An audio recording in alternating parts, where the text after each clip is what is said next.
It's time for Optimus to get a bit of an upgrade, I would say.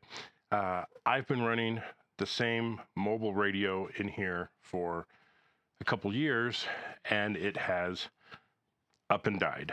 It just stopped working. It started having problems because it had basically two radios in it, so you could monitor and broadcast over two channels. One channel went out on the Alaska trip, and then more recently on the Baja trip, the other channel went out. Fortunately, I had some handhelds, and it wasn't that big of a problem, but I like having a mobile radio. I've got the antenna all set up for it. I like having the extra power. I don't like having to remember to charge everything. So I was looking for a new radio to put in it. And right then, Midland said, "Hey, we'd like you to try our new radio." And I'd be like, sure. You know, I love Midland. I've got a Midland radio that has worked for years and years and never had a problem with it. So when they offered me this new one, I jumped at the opportunity. This is the MXT115P. It's a 15-watt radio designed to be put in a vehicle. So let's take a look at it, talk about the specs of it, and then we'll go ahead and get her installed, which is going to be really easy because my antenna's already run, power's already run for the previous radio. I just need to tie into this one and we're good to go. So taking a look at this thing, in the box here we've got a little manual and some stickers, and the main radio is this little guy right here. Super tiny. Love that. Not going to take up much room at all.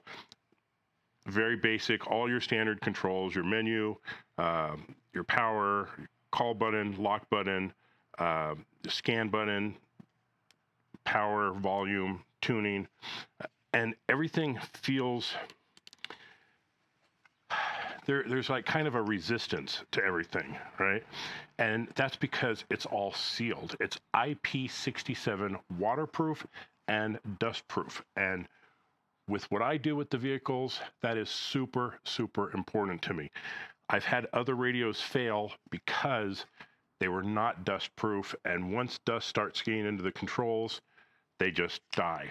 On the back, we have the port for the microphone, standard antenna port, and we have this wiring harness that comes off. So we have our power, standard 12-volt power, we have an external speaker, and one for a PA.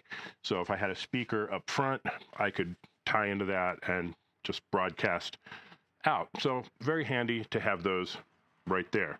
Then you've got a fan on the bottom, very small size. When we, let's see, I'll take it out of the holder. So all I have to do is get this mounted, and then this will just slide into it. No having to use screws to attach the radio to the mount. I like that a lot. Let's see. Also in here, so we've got this other box of accessories. We've got the microphone.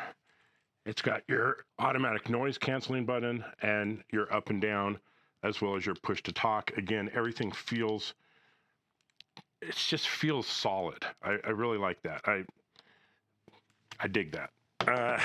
Oh, I forgot to mention, on the front is a USB-C port. This has two purposes. One, you can use it to program the radio if you're setting up repeaters and things like that, or you can also use it as output.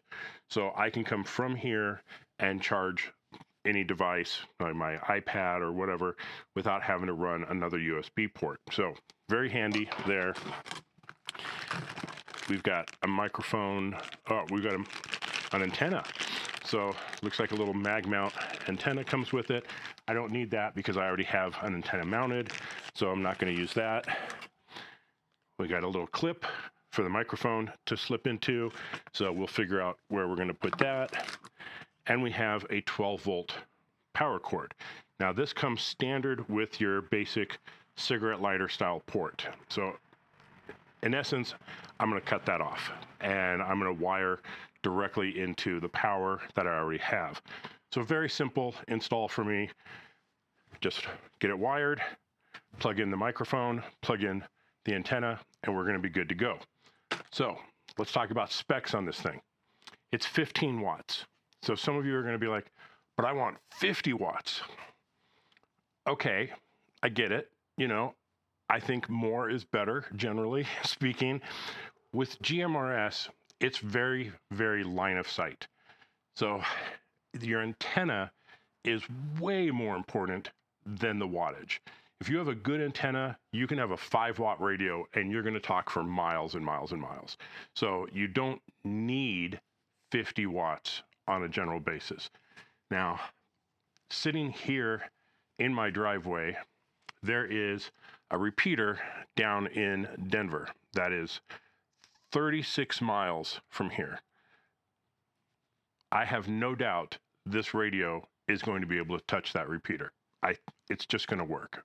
And it's more about my antenna, its placement, and the line of sight I have out to that repeater. So while, you know, you may want 50 watts, and like I said, I understand, but you don't necessarily need 50 watts. Radio itself has up to 99 channels on it.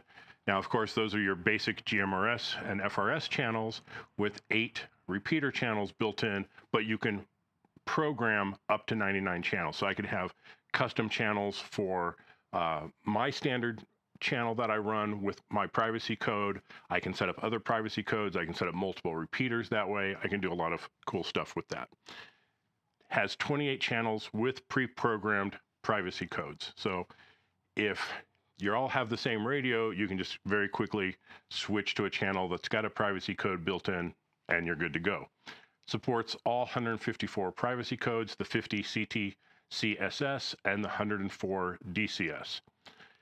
It does support split tones, which for my repeaters that I use here that are run by the Front Range GMRS group, they all use split privacy tones. That means there's one privacy code for your outbound and a different privacy code for your inbound. So being able to have split tones is very important. It has the NOAA weather alerts, so that's kind of cool if you use that.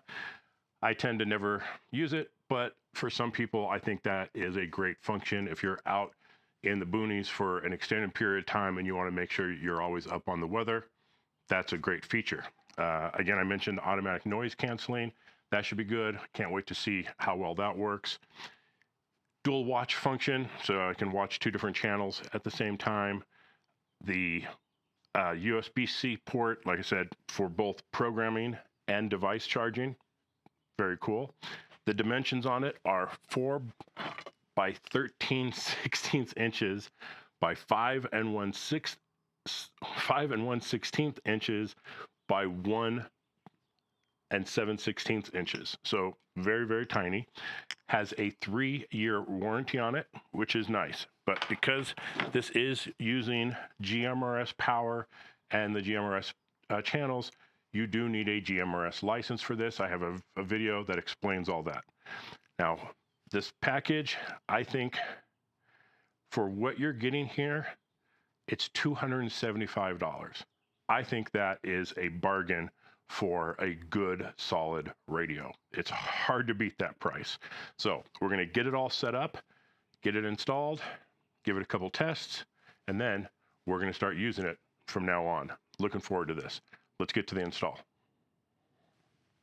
Well, this situation may not be too unfamiliar for some of you, where a 10-minute project turns into a major project. And that's because up here, I have power. Very simple. Going to plug into that. I'm good to go. And it also connects to this box here, which is a USB hub. So I use that to charge devices. It's just extra USB ports that I've wired in. Well, nothing's working.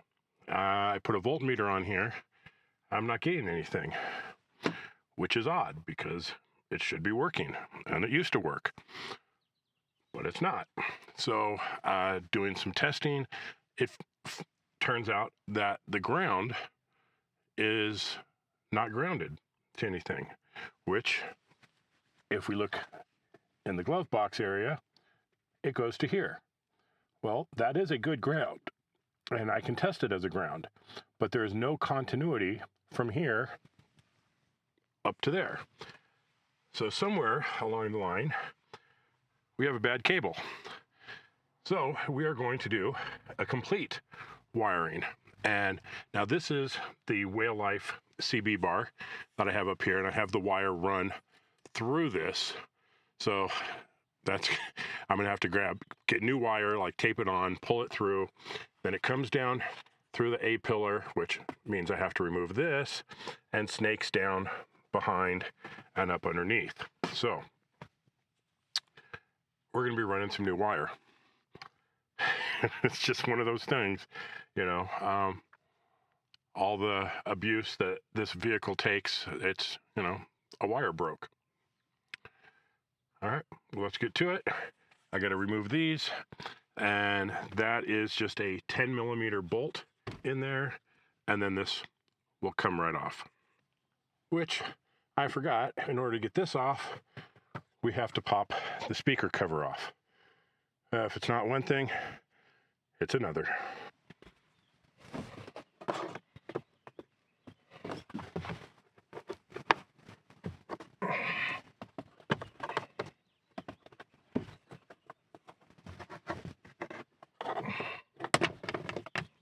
Oof. Yeah, that's dirty. We're gonna have to, I think I'm gonna clean that before I do anything else. All right. Now we have access to our wires, and this one looks like it's been pinched pretty good from the bolt that went through there. That could be the problem. That is the correct wire. So we'll pull through a new wire, get things reattached, and hopefully get on our way.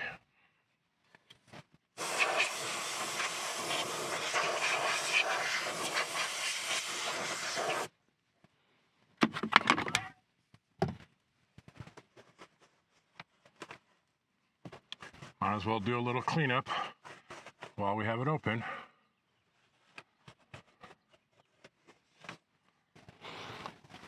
Okay, we've got the wiring redone. Everything is working now. And in order to prevent this problem in the future, I'm just going to zip tie these wires up so they stay out of the way of these bolts. That should help prevent future problems, one would hope.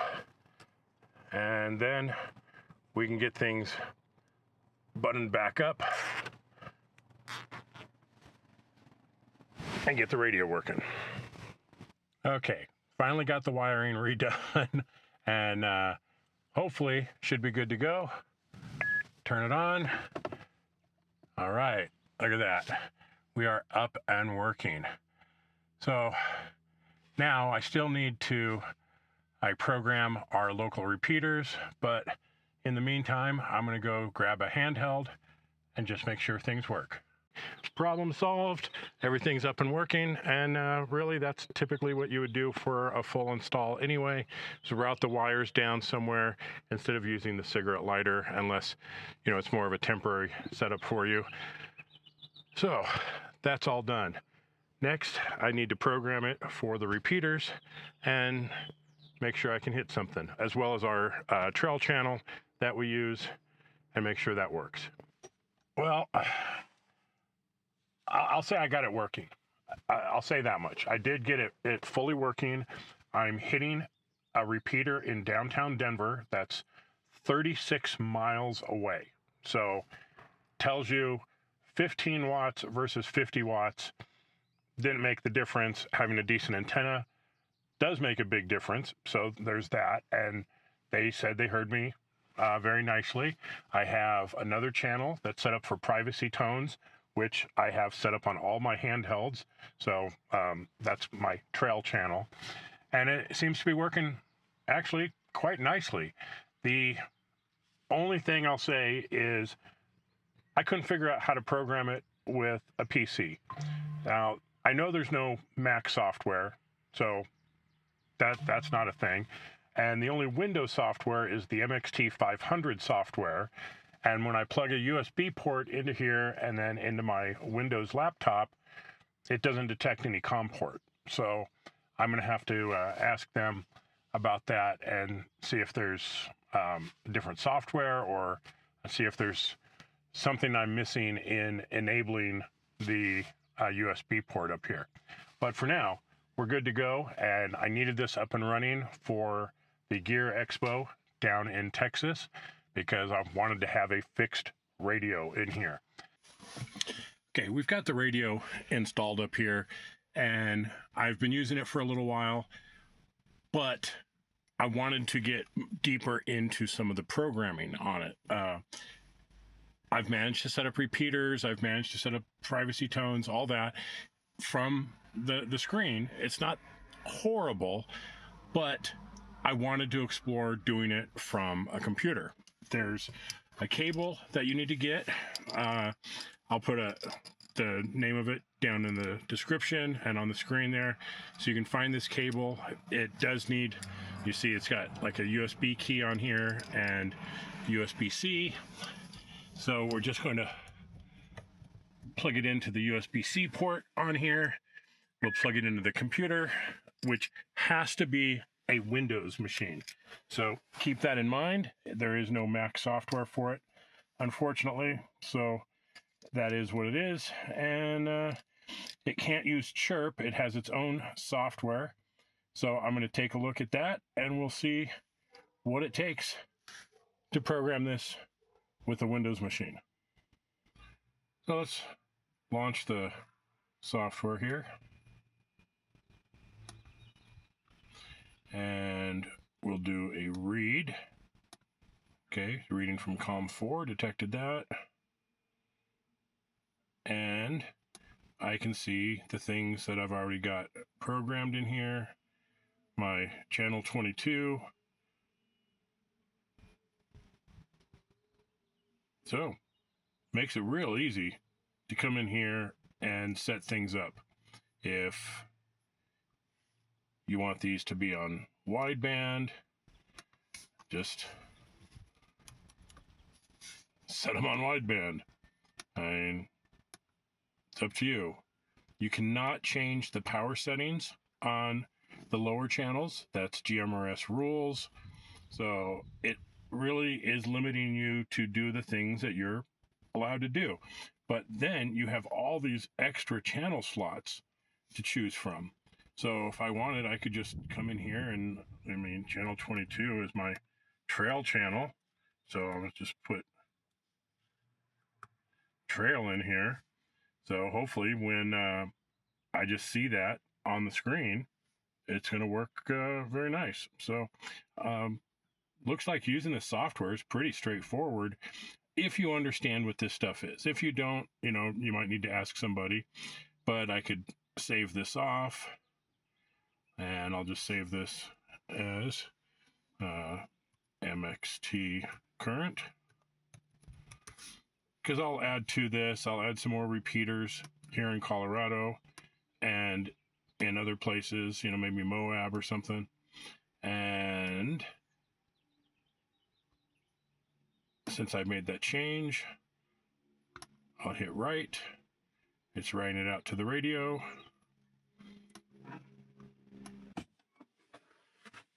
So the software, pretty easy to use if you've ever used any other radio programming software in the past.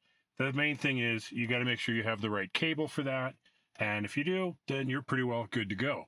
So I'll set up some more repeaters and maybe some other custom channels. Then I won't ever need to touch it again. I just wish they would have a Mac option, because the only reason why I keep a Windows laptop around is for programming radios. So, Midland, please support us Mac users. And yeah, there you go. That's programming on the MXT with the software. So I think for the price, like I said, this is about $275 from Midland, the MXT115 Pro. This is the Pro model. There's an older 115 model, so don't get them confused. This is the Pro. I think this is a great deal. I think it's a fantastic price. I love the tiny size. In fact, I only have this mounted on here with VHB tape. The hole in there is way smaller than the hole I was using for the previous radio. So I just put some VHB tape down and it's holding it very, very nicely. So I'm not too concerned about that. Range, absolutely excellent. Like I said, 36 miles, no problems there. And programming it from the radio takes some practice. If you've never programmed a radio before, this will seem very daunting to you. If you need help, I would suggest, talking in your, if you have a local GMRS radio group in your area on Facebook, maybe someone there can help you with it. I'll try and answer some questions on it. If you need, a more in-depth on how to program this, let me know, and I'll see what I can do to make that happen. But for the time being, I am super happy with this. Check it out at midland.com. There is a link in the description below for this radio. It is an affiliate code, and I'll get a little kickback if you buy it. If you don't use it, no big deal. It's up to you. But I'm super happy with it. Time to get to gear. I'm looking forward to that show. Thanks for watching, everybody. This has been Kerry. Stay safe out there, and we'll see you on the trails.